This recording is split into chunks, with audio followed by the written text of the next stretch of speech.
کوئی مصیبت زمین میں اور خود تم پر نہیں پڑتی مگر بیشتر اس کے کہ ہم اس کو پیدا کریں ایک کتاب میں لکھی ہوئی ہوتی ہے، اور یہ کام اللہ کو آسان ہے، تاکہ جو فائدہ تمہیں حاصل نہ ہو سکا اس کا غم نہ کھایا کرو، اور جو تم کو اس نے دیا ہو اس پر اترایا نہ کرو۔ اور اللہ کسی اترانے اور شیخی بگاڑنے والے کو دوست نہیں رکھتا، جو خود بھی بخل کریں اور لوگوں کو بھی بخل سکھائیں۔ اور جو شخص روح گردانی کرے تو اللہ بھی بے نیاز ہے، لائق حمد و ثنا ہے۔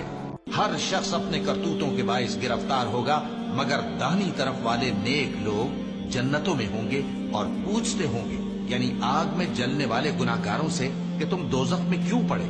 وہ جواب دیں گے کہ ہم نمازیوں میں شامل نہ ہوئے، اور نہ ہم فقیروں کو کھانا کھلاتے تھے، اور ہم بحث کرنے والوں کے ساتھ مل کر بحث کرتے تھے، اور روز جزا کو جھٹلاتے تھے، یہاں تک کہ ہمیں موت آ گئی۔